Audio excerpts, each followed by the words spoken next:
Welcome back to Sledgehammer Horror, guys. I am Ken Sledge, and let's talk horror. Now, today I am joined by the beautiful Jennifer Houston. Jennifer, how you doing today? I'm doing so great, man. Thank you so much for having me. This is awesome.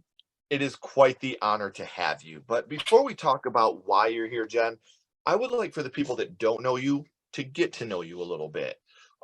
Jen is an actress, singer, voiceover performer, and professional baker. Now that right there to me is just amazing because obviously you got all these different things that you're working on, being an actress, a singer, doing voiceovers, but to be a professional baker as well. And something I want to say before we get any farther, you do have your online comedy cake show, Shut Your Cake Hole, which you guys can all check out. It is online. And I have all of Jennifer's links down in the description. So make sure you're checking those out. So we got a couple different boxes here to go over, Jen. First off, how long have you been an actress and what are some of the things that people can see you in? Oh God. Well, I started on the stage when I was 4 years old. So that was in 1950. Long time ago. It was a long time ago. Let me tell you. Oh, yeah. So I really was more of a dancer. I was in a Okay. ballet company by the time I was 13 and, majored in theater and minored in dance and did the whole thing. And then I came straight to New York and went to the American Musical and Dramatic Academy, and which is all about singing and dancing. So, I feel like I've had these just weird like blocks. My life has just been kind of chunked out. Like I had my dancer life, I had my musical theater life, and then I started doing voiceovers, which is amazing. Mhm. Um, just and random stuff too. Like I was the voice of Lysol disinfectant for like 5 solid years.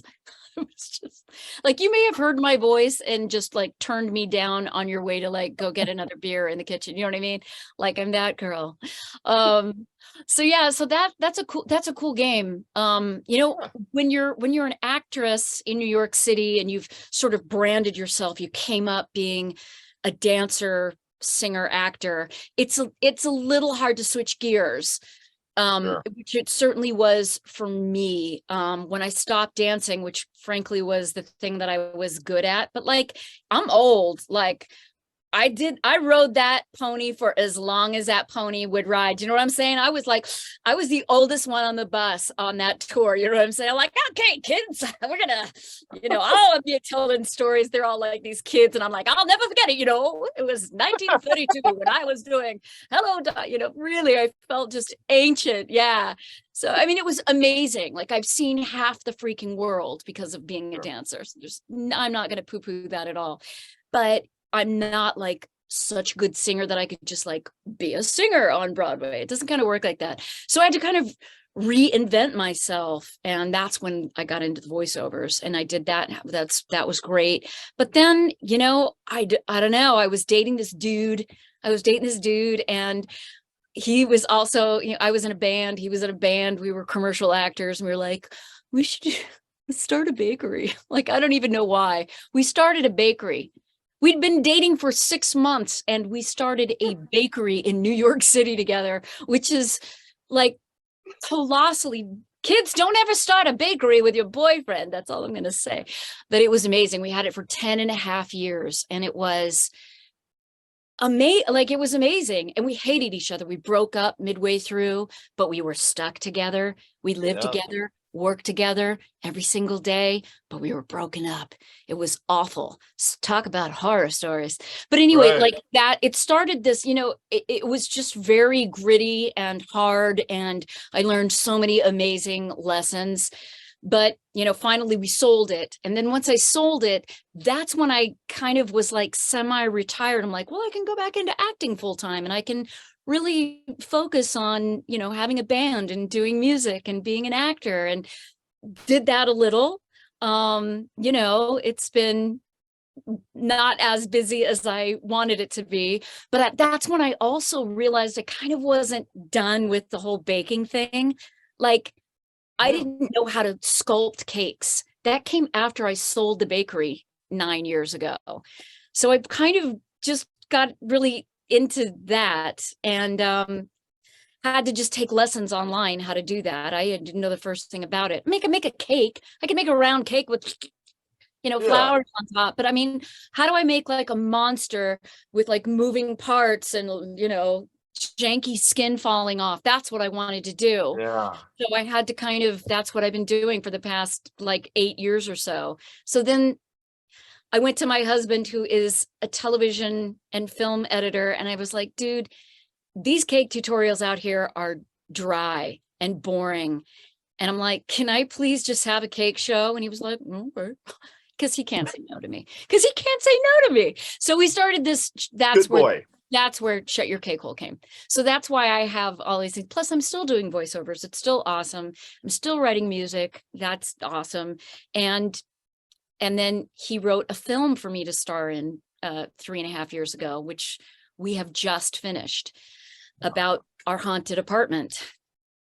See, and if you guys don't remember, Alan, who was on the show a couple weeks ago, he is her husband, and that is the show that they are talking about. Now, the movie with the haunted apartment, what can you tell us a little bit? I know Alan was able to tell us a tiny, tiny bit. Can you give us a little bit more insight into the film? Like from your perspective as being one of the actresses in the film. Yeah. Well, first of all, I have to say, so I mean, I hope that everyone will be able to see this film very, very soon. We do have a distributor, but we are also just now like entering ourselves into all of the festivals. So we'll see, I don't know, I mean, I'm like a middle-aged chick. It's about a middle-aged couple who knowingly moves into a haunted apartment because the rent is cheap. And that is very much like a New York City story. You know what I mean? Like, Sure. You will put up with a lot of shit in order to live in the middle of the East Village, And save money. Exactly. So, and the inspiration was a couple of things. Number one, and not to put too fine a point on it, I've been coming and going from this building. This building was built in 1851, and this was my ex-boyfriend, the baker dude. This was his apartment. I kicked his out, and I moved back, and I got myself in. Anyway, that's another story. We could talk about that, but he is my best friend, by the way. This ex-boyfriend, and he also plays the husband in this movie. So my husband wrote a film for me and my ex-boyfriend to star in. So that wasn't just a little bit weird. Oh, But that's anyway, awesome though. Yeah, it's awesome. That's the ultimate level of trust and respect. When you can do something like that, is the ultimate level. Alan, good for you. I like you even more now. I loved you already, but now I like you even more. He's fairly confident fellow. He's particularly confident in his sexuality, if you will. But that again is another conversation. But my point about bringing up the apartment is that some crazy shit has happened here, and it is not my first foray with haunted spaces. And I don't know where you sit with actual haunted spaces, but the house that I grew up in was right before my folks bought it. A teenage girl had blown her head off in what was my bedroom. Oh, of course. So yeah. Now we didn't know that. Us kids, we did not know that until after my parents sold that place. And my brothers and I all got together. We were celebrating, the new condo that my parents got in. And we were like, tell me your stories, dude. I'll tell you mine if you tell me yours. And it was like, holy shit.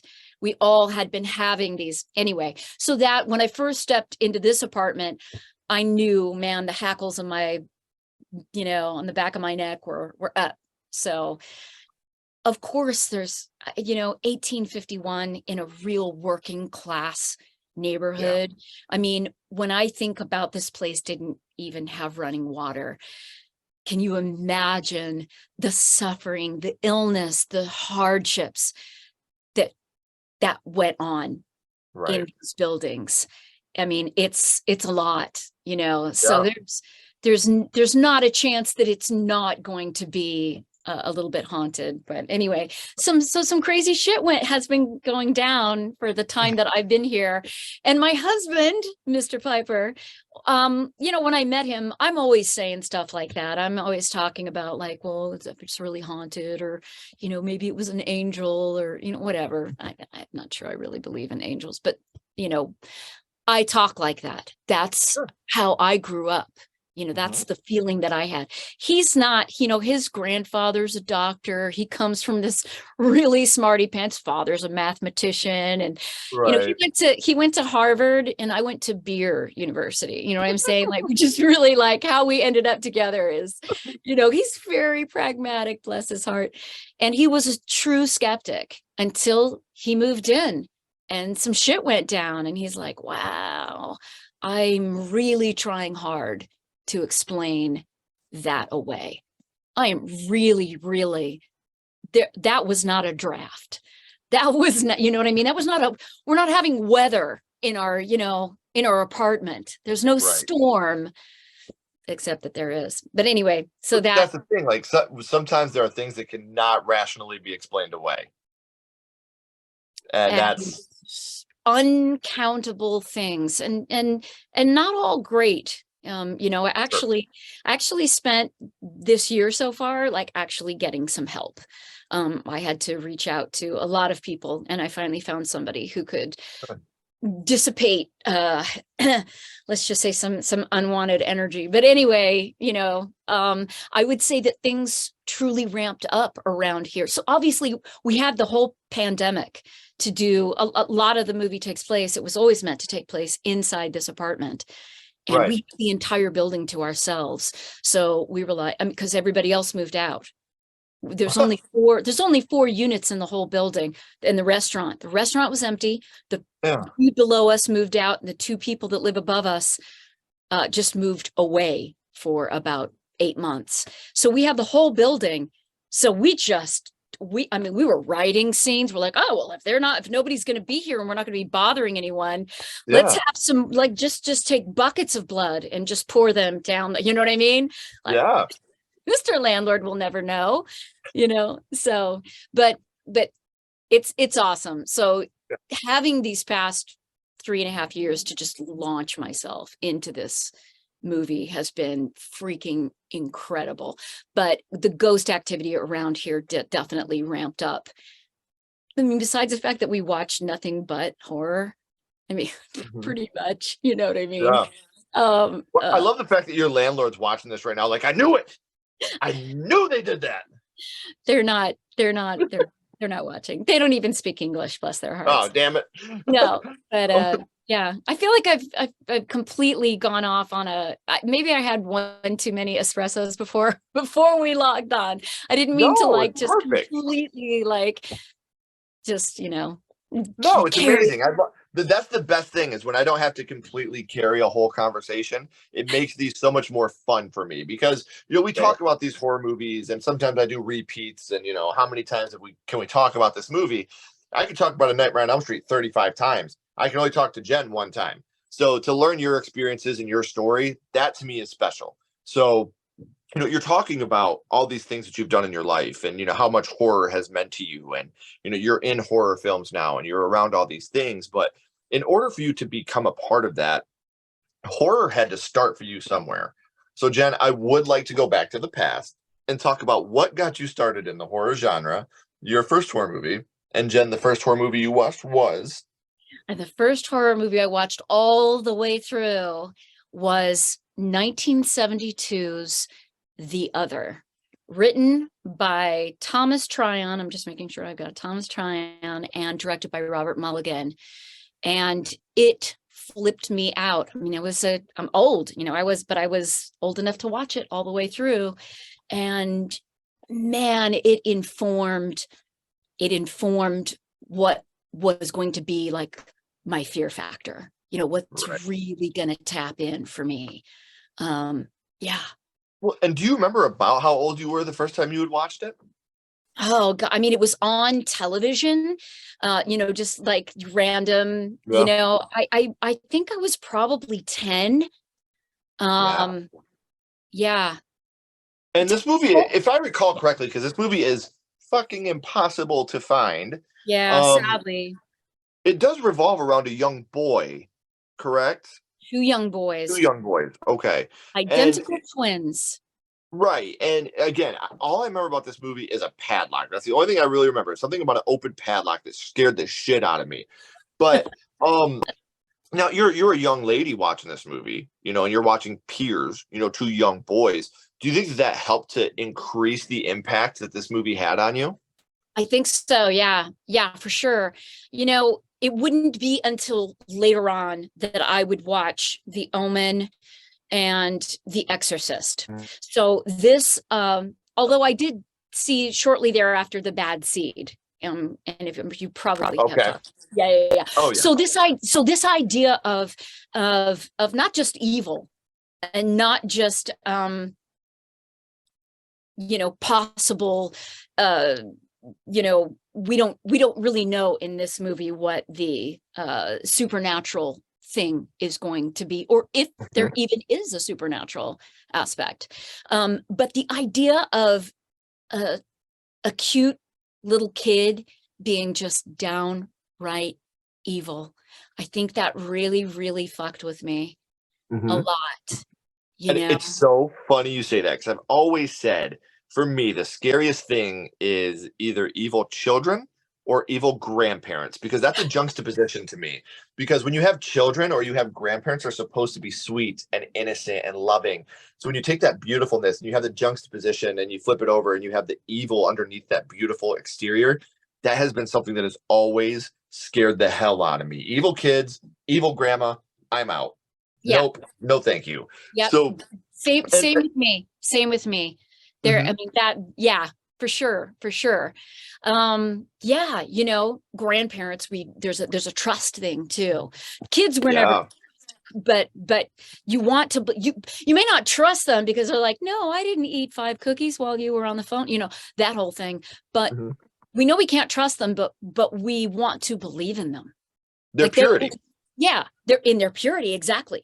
So Mhm. then, are evil children born or are they made? Right. So anyway, yeah. So that for sure. And sadly, the other aspect of talking about this movie for people out there who haven't seen it, if you're lucky enough to still have a video store or a DVD shop somewhere in your neighborhood, you could probably find it inside.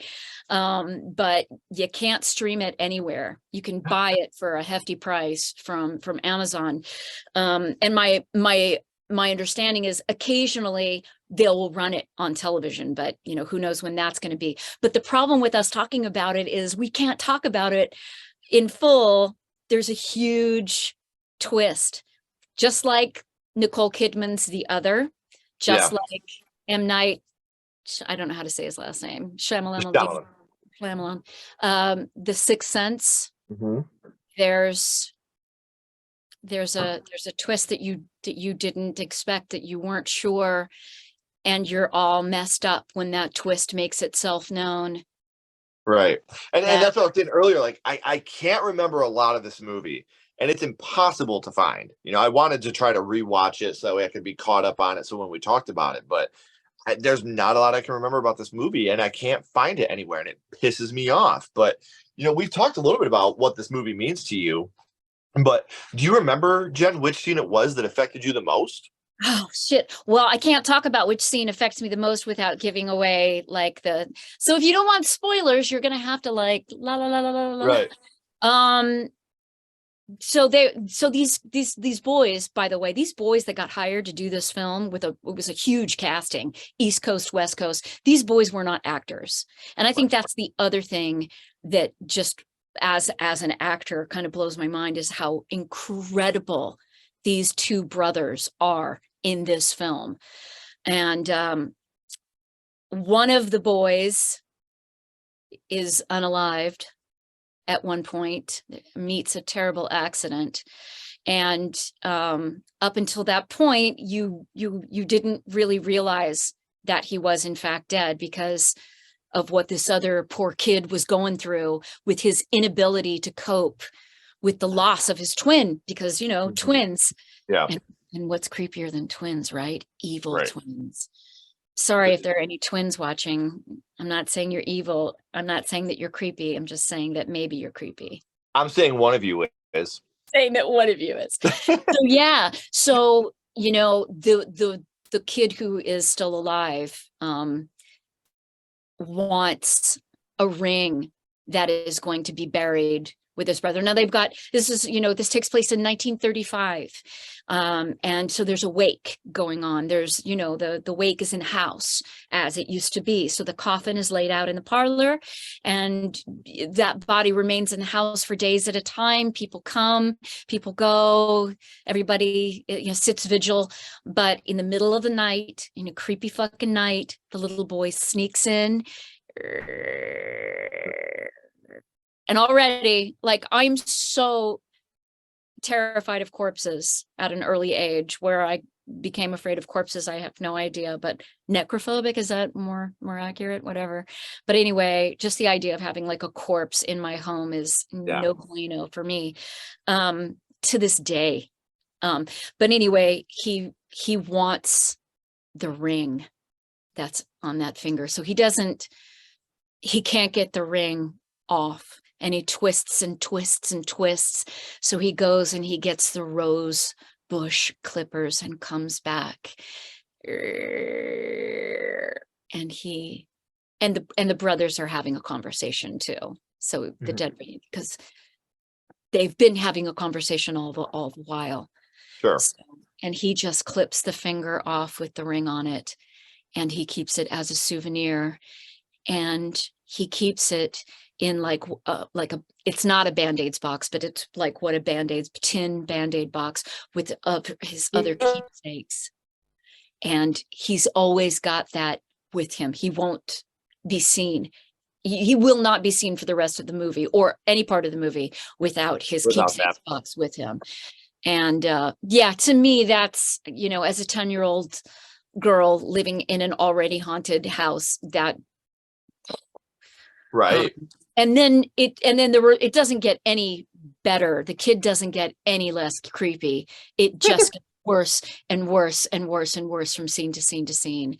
Keep ramping it up from there. Yeah, it really does. And there's another moment, and again, I can't talk about it without like completely giving it away. But this is the first time we see John Ritter in a film too. I don't know if you're old enough to even know who John Ritter is. Of course I know John Ritter. Okay. Oh, I just feel like problem child's dad. exactly. But then, so this is the first time we see John Ritter, and so they live in the house with cousins and aunties and uncles, and so it makes for a very vibrant cast. There's a lot going on in the house all the time, but it also means that there's a lot of opportunity for an evil child to commit multiple heinous crimes. And it just goes from bad to worse until we think, we're led to believe that at the end that evil has been snuffed out.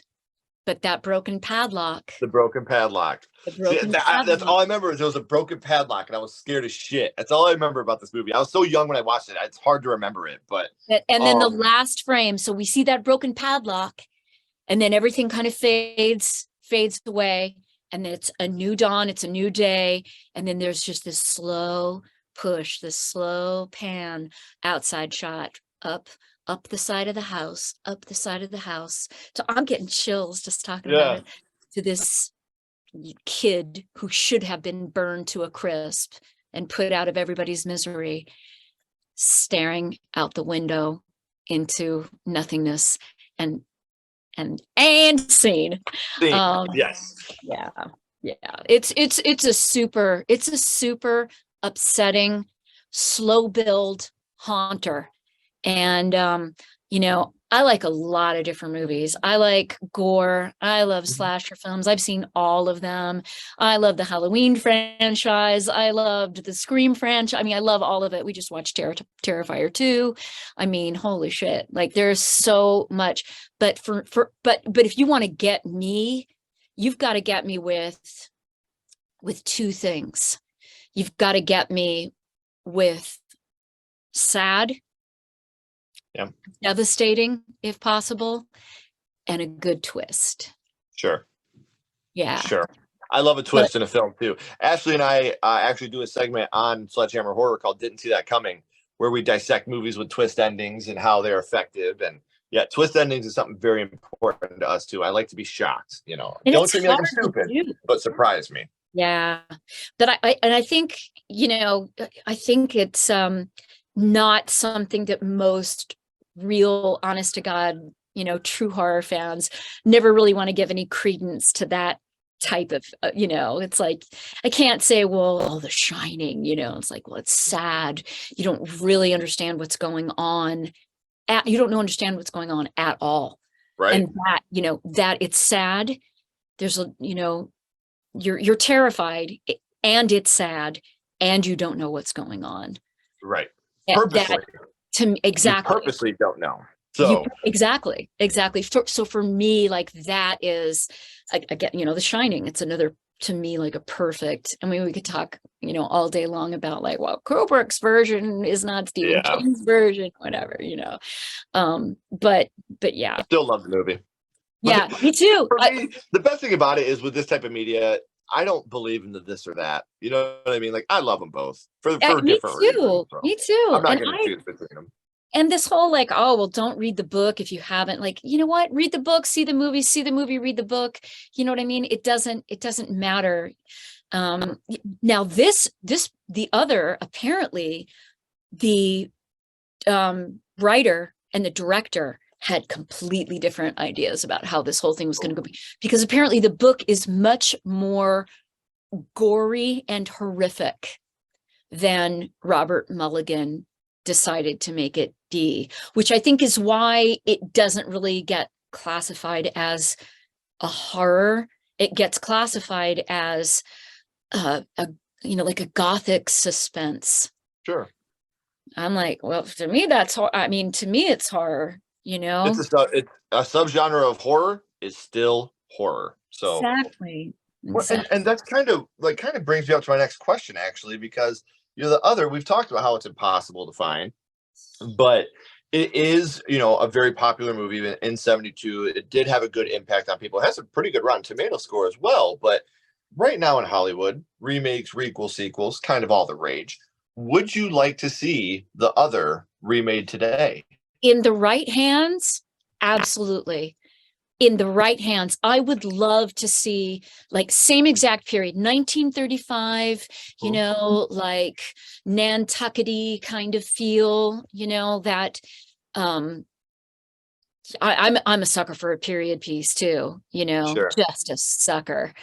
Um Yay, Pearl. Did you love Pearl? Oh, I loved Pearl. Loved I Pearl. gotta admit, I did like X a little bit more, but I did love Pearl too. Mia Goth is just She's a goddess. awesome. She's I I so I just good. I love them both. I don't even want to choose between the two of them, but kudos for them for doing a period piece. Like, what do you do Yep. when you've got like space? Like, it's like you do a period piece. But in the right hands, I would love to see it treated in the same way, but following the author's Sure. go as far as the author made it go in the book. Sure. And I think that you could have a real bone chiller, like a really, really great bone chiller with all of the effects possibilities that we have now. You know what I Yeah. mean? It could be, I mean, go a little bit further. There's, Sure. they were very, I'm not going to say they were soft with the deaths, but we expect more. If a kid jumps down off of a hayloft and all of a sudden there's an enormous pitchfork there, we want to see. I don't want you to come back to me later and there's a funeral because that Yeah. I kid, want to see penetration. we gotta see. I need 3 spiders coming out of that kid's guts. Yeah. Yeah, Yeah. we I all need do. it. We all do. Yes. So that's the kind of thing. That's how it would be now. Sure. Yeah. So, I mean, obviously, I would love to see it too. And, we've talked about the other being your first horror movie and what that movie means to you. But now, Jen, for a second, I do want to kind of throw you a little bit of a curveball. My little buddy Ghostface is here, and he has a question for you. Yeah. What's your favorite scary movie, Jen? Ah, What is your favorite horror movie of all time? fuck. I knew you were going to ask me that. Can't possibly. They're like children. You can't have a favorite. Oh, sure you can. I have a favorite kid too. Oh, don't tell the other one that. Do they know? No, fuck Don't no. let them I'm watch kidding. this. I'm totally joking. Oh man. See, there I have my favorites for different reasons though. Um All right, well, let's I, go with this. uh, You're taking a 2.5 hour plane trip, and you can only take one horror movie with you to watch on that trip. What's the movie you're going to take with you? all right. The Exorcist. Perfect. And I'll tell you Um, why. And I'll tell you why. yeah, Again, going back to the way that, like being a kid and the way that I was raised, because when I saw that movie, like I thought hell was real. So I was raised like Christian. We went to church. I was in the choir. I was in the church. Like I was all up. I thought I might even be a priest. Oh man. That was just funny. Yeah, so I think I was particularly horrified because I thought that shit was real. right. I And believe I and believed it. I believed and it. especially like as a kid, I grew up in a very very religious family as well. And as a kid, you're watching, like I said, another peer become a demon. Yeah. Like that's fucking terrifying. That's the things that we've Yes. learned about, the things, and the things she's doing, the things she's saying. And people that are repeat viewers, you know what I'm about to say, but I was very blessed. I grew up with a mom and dad that owned a little mom and pop video store. So I had, videos and Nintendo cartridges at my disposal. God. And The Exorcist is the only film my mother ever shut off and was like, nope, too much, not doing this. And so I always had this stigma around The Exorcist. And it's also one of those movies that I watched as a child and was terrified. Yeah. And then I watched it as a father and was terrified for completely different reasons. Yeah. You know, as a Yeah. kid, you go through that, fuck, the girl's dead. Who gives a shit? Burn the house down. Get out of there. Run away. Then as a dad, I'm watching from the perspective of, Evelyn Burns. And I'm like, this is my daughter. What can I do to save my little girl? So, like, The Exorcist, I think, is, in my opinion, still to this day, the scariest movie of all time. Yeah. Um, and I can't argue with you saying it's your favorite. It's a fantastic film that has stood the test of time, and um, it's one of those movies that will always have the stigma around it to me. Whenever people talk about The Exorcist, I still get that, Yeah. because that's what it means to me. So, um, I've had an amazing time, Jen, talking to you about, Shut Your Cake Hole and, your first horror movie, your favorite horror movie, some of the things you've done in your life with dancing and voiceovers. But before I let you go, I always ask the same question. And what we're going to do is we're going to bounce back to The Other. And what Mm. we're going to do is rank this movie on a skull count. Now, we're not ranking it on acting, production, score, direction, nothing like that. What we're doing here, Jen, is strictly ranking this movie on how much it affected you on your first viewing. So 0 skulls being not effective, 5 being extremely effective. You can use half and quarter skulls anywhere in the middle. And Jen, what would your ranking of The Other be? I'm gonna give it 4 3/4 skulls. We're just leaving off one eye socket on this one. Just So yeah. I'm telling you, I've got the movie ordered. Me and Ashley ordered it, so I will be watching it, and I will be having some pretty cool clips in here to go along with it once we finally have it. But um, Cool. I'm very excited to rewatch it again, and I will definitely text you right afterwards and let you know my thoughts on it. So And um, coming back to you being a father, I bet you $1,000,000 you are gonna have so many feels now as opposed to, because again, this is yeah. this is their child, their children. And when you watch something as a kid, you don't understand that parental love, that that familial. Absolutely, I would do anything for you, no matter what. If you killed somebody, I'd help you bury the body and tell you how fucking stupid you were the whole time. But like as a kid, you're watching it from the kid's perspective because that's what you know, that's Yeah. what you understand. Yeah. As a parent, I watch it through the lens of a parent now because that's what I know, that's what I understand. That's my most important job now. So I'm very excited to give this another round now that I've, matured into a fine Yeah. wine I am. So I do want to remind everybody, I do have all of Jen's social media links right down here in the description. So please make sure you're checking her out. Show her some love. Give her a follow so you can stay up to date on everything she has coming up in the future as well. Jen, please don't go anywhere. I got a couple more questions for you. Sure. Everybody else, if you haven't already, make sure you hit that like and subscribe button. It helps the channel more than you could possibly know. And please make sure you're following Sledgehammer Horror on our social medias as well. We'd love to have you along. And until next time, keep talking horror, stay what you are, and we'll see you guys soon.